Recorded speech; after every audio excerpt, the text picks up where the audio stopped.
Hello friends, welcome है आपका हमारे यूट्यूब चैनल में। डीए रोके जाने के बीच मई महीने की सैलरी और पेंशन पर सरकार की तरफ से 3 बहुत ही नई ज़बरदस्त खबरें लेकर मैं आया हूं, जिससे आपकी मई महीने की सैलरी और पेंशन पर बहुत ज़्यादा फ़र्क पड़ने वाला है। सरकार ने इसके रिगार्डिंग नए आदेश भी जारी कर दिए हैं। इस वीडियो को पूरा लास्ट तक देखिएगा, बने रहिए हमारे साथ इस वीडियो में लास्ट तक। और अगर चैनल पहली बार आए, यानी अगर आपने हमारे चैनल को अभी तक सब्सक्राइब नहीं किया है, जो कि फ्री ऑफ कॉस्ट होता है, तो आप देख सकते हैं कि आपकी स्क्रीन पर सब्सक्राइब का एक बटन दिख रहा है नीचे, उस पर प्रेस करके चैनल को सब्सक्राइब कर लीजिए। साथ ही साथ आप हमारी वीडियोस की लेटेस्ट नोटिफिकेशन के लिए इस घंटे के निशान को हिट करके ऑल नोटिफिकेशन को सिलेक्ट करना बिल्कुल मत भूलिएगा, तभी आपके पास हमारी वीडियोस की लेटेस्ट नोटिफिकेशन आ पाएगी और आप हमारी वीडियोस को कंटिन्यू वॉच कर पाएंगे। चलिए आपको सीधा लेकर चलते हैं उस पहले नोटिफिकेशन पर। ये आप देख सकते हैं, बहुत बड़ी खबर आ रही है कर्मचारियों के लिए। ये नोटिफिकेशन जारी किया गया है मिनिस्ट्री ऑफ रेलवे के रेलवे बोर्ड की तरफ से जनरल सेक्रेटरी NFIR को, आप देख सकते हैं, जिसमें बोला गया है कि ऐसे कर्मचारी जिन्हें हॉस्पिटल पेशेंट केयर अलाउंसेस यानी HPCA या फिर PCA यानी कि पेशेंट केयर अलाउंसेस, जिन भी रेलवे एम्प्लॉयज़ को जो रेलवे हॉस्पिटल्स में या रेलवे के हेल्थ केयर यूनिट्स में या क्लिनिक्स में काम कर रहे हैं, उनको जो है 7वें वेतन आयोग की तरफ से, यानी 7वें वेतन आयोग के रिकमेंडेशंस के हिसाब से उनको HPCA यानी हॉस्पिटल पेशेंट केयर अलाउंसेस और PCA यानी कि पेशेंट केयर अलाउंसेस उनको प्रोवाइड कराया जाएगा, जिससे कर्मचारियों में बहुत ज़्यादा खुशी की लहर है, क्योंकि 7 CPC के हिसाब से उनको पहले से ज़्यादा अब HPCA और PCA सरकार प्रोवाइड कराएगी। तो आप सब्जेक्ट में देख सकते हैं, payment of hospital patient care allowances HPCA, patient care allowances PCA to the railway employees working in railway hospitals and health care units clinics, revision of rates as per 7 CPC। तो बड़ी खबर है कर्मचारियों के लिए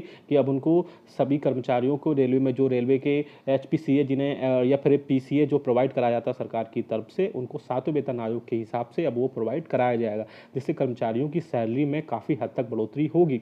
आप यहाँ पर देख सकते हैं HPCA PCA to all group C&D railway employees including ministerial staff working in hospital health unit on the recommendation of the CPC 7 CPC as and when a decision is taken in this regard by Ministry of Health and Family Welfare, corresponding instruction in respect of railway employees would be issued accordingly by the Ministry of Railways। तो कर्मचारियों के लिए एक बड़ी खुशखबरी है, चाहे उनका DA रोक दिया गया है अब, लेकिन जो रेलवे में हॉस्पिटल्स में या हॉस्पिटल्स यूनिट्स में काम कर रहे हैं, उनको अब PCA और HPCA 7वें वेतन आयोग के हिसाब से उनको प्रोवाइड कराया जाएगा, जिससे उनकी सैलरी में कुछ हद तक उनको राहत मिलती दिखाई दे रही है। चलिए दूसरी न्यूज़ की तरफ लेके चलते हैं। दूसरी न्यूज़ भी बहुत बड़ी खबर है।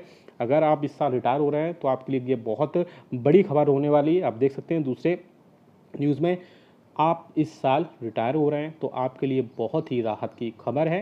कोविड-19 महामारी के कारण अगर आपकी पेंशन नहीं बन पाती है तो आपको प्रोविजनल पेंशन मिलेगी। केंद्रीय मंत्री मिस्टर जितेंद्र सिंह ने इसका ऐलान किया है कि रिटायरमेंट डेट से 1 साल के लिए इस पेंशन का इंतजाम किया जाएगा। उनके मुताबिक महामारी के दौरान कर्मचारियों को नियमित पेंशन पेमेंट ऑर्डर, जिसे PPO बोला जाता है, वो आप रिटायरमेंट होने पर आपको PPO नंबर जारी किया जाता है और उसी के बेसिस पर आपकी सारी पेंशन और पेंशन के डिसबर्समेंट से रिलेटेड आपके अकाउंट में क्रेडिट होने तक सारी इन्फॉर्मेशन उसी नंबर से आप चेक कर पाते हैं। जारी होने पर और पेपर वर्क पूरा होने तक प्रोविजनल पेंशन यानी provisional pension to central government employees दी जाएगी। यही व्यवस्था फैमिली पेंशन वालों के साथ भी होगी। 1 साल के लिए बड़ी सुविधा, यह सुविधा केंद्रीय कर्मचारियों के लिए है, जिसे बीते साल शुरू किया गया था। सरकार ने इस सर्विस को 1 साल के लिए बढ़ाया है। 1 करोड़ से ज़्यादा कर्मचारियों और पेंशनर्स को 7वें वेतन आयोग के या 7th पे कमीशन के तहत सैलरी और पेंशन मिल रही है। आगे आप देख सकते हैं, पेंशन जमा करने में दिक्कत आती है, इसलिए सारी चीज़ें की गई हैं, ताकि आपको फिजिकली आपको तौर पर वहाँ ना जाना पड़े। और आपके जो, क्योंकि बहुत सारी सिटीज़ में पे एंड अकाउंट ऑफिस और इसके अलावा आपके हेडक्वार्टर्स अलग अलग होते हैं, तो सरकार ने इस सुविधा को कर्मचारियों के लिए बहुत अच्छा कर दिया है। पेंशन फॉर्म जमा करने में होती है दिक्कत। केंद्रीय मंत्री ने कहा कि महामारी के कारण सरकारी कर्मचारियों को दफ्तर में पेंशन फॉर्म जमा करने में दिक्कत हो सकती है। ऐसा भी हो सकता है कि वे सर्विस बुक के साथ क्लेम फॉर्म एवं पे अकाउंट दफ्तर में जमा कर पाने की स्थिति में ना हो, खासकर दोनों दफ्तर अगर अलग अलग शहरों में हो यह दिक्कत और भी ज़्यादा बढ़ जाती है। कार्मिक जन शिकायत और पेंशन मामलों के मंत्री मिस्टर जितेंद्र सिंह के मुताबिक यह केंद्रीय सशस्त्र पुलिस बलों यानी CAPF के लिए बहुत ही ज़्यादा जरूरी है, क्योंकि वो एक शहर से दूसरे शहर में तैनात होते हैं। इनके हेड ऑफिस, सैलरी और अकाउंट दफ्तर दूसरे शहरों में होते हैं। पहले से है प्रोविजनल पेंशन का प्रावधान।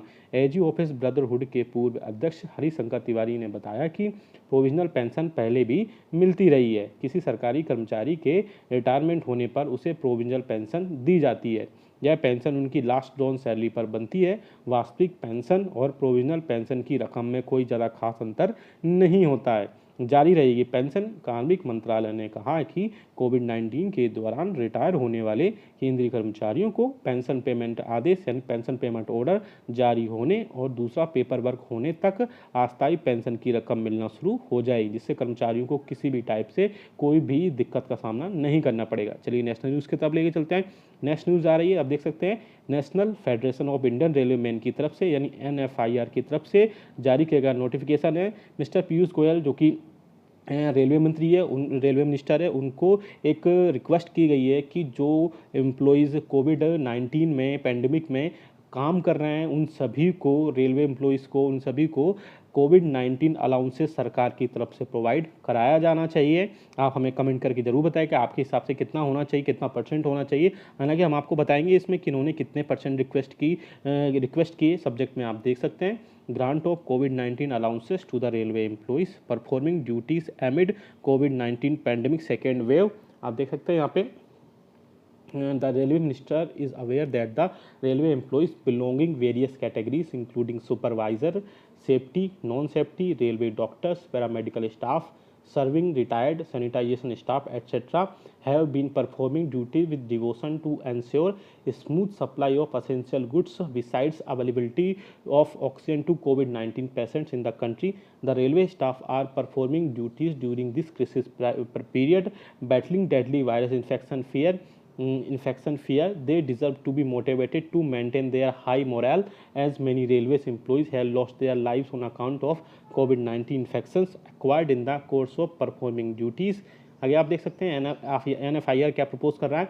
NFIR proposes that the railway employees performing duties despite rise in positive cases exponentially due to unabated spread of second wave of COVID-19 pandemic to granted COVID allowances at the rate of not less than 25% of pay to maintain their high level of devotion and continue to perform.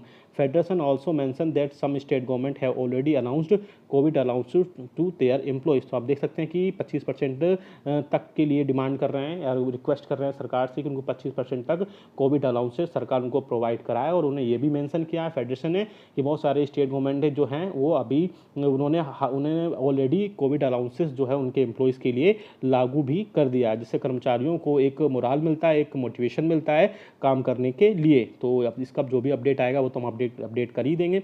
चलिए next news की तरफ लेके चलते हैं। Next news जो आ रही है आप देख सकते हैं इंडियन बैंक एसोसिएशन की तरफ से आ रही है, जो कि सभी जितने भी डेजिग्नेटेड ऑफिसर्स हैं, ऑल मेंबर्स जो एसोसिएशन के, उनके लिए जारी किया गया है। आप सभी को बताएं कि सेंट्रल गवर्नमेंट एम्प्लॉयज़ और मोस्टली स्टेट गवर्नमेंट एम्प्लॉयज़ के कर्मचारियों और पेंशनर्स का DA और DR फ्रीज है, लेकिन बैंक्स के कर्मचारियों को ये कंटिन्यू प्रोवाइड कराया जा रहा है। तो आप देख सकते हैं उसी के हिसाब से यहाँ पर फिर से उनको 3 महीने का आप देख सकते हैं यहाँ पर फिर से DA और DR प्रोवाइड कराया जाएगा। कितना होगा आप यहाँ देख सकते हैं।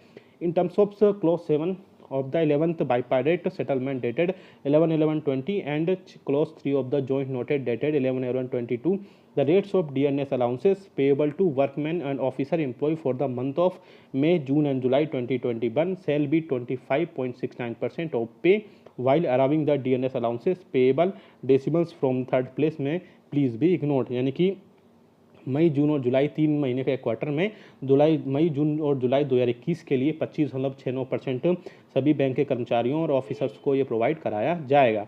तो हमने यहाँ पे आपको कई सारी इंपॉर्टेंट न्यूज़ दी जो कर्मचारियों की सैलरी और पेंशन से रिलेटेड थी। वीडियो अच्छा और लाइक करिएगा, इसको शेयर जरूर सभी के साथ करिएगा। ऐसी न्यूज़ और अपडेट्स के लिए हमारे चैनल को सब्सक्राइब भी कर लेगा। इसके अलावा आप हमारे चैनल पर जो है आप सभी central government employees, state government employees, pensioners, family pension, defence, postal, railway, डाक सभी टाइप के कर्मचारियों, पेंशनर्स और फैमिली पेंशनर्स के लिए हम न्यूज़ इन्फॉर्मेशन और अपडेट्स इसी तरीके से लाते रहते हैं। इसी चैनल को सब्सक्राइब करके बेल आइकन को हिट करना बिल्कुल मत भूलिएगा। मिलते हैं आपको नेक्स्ट वीडियो में। Thank you so much.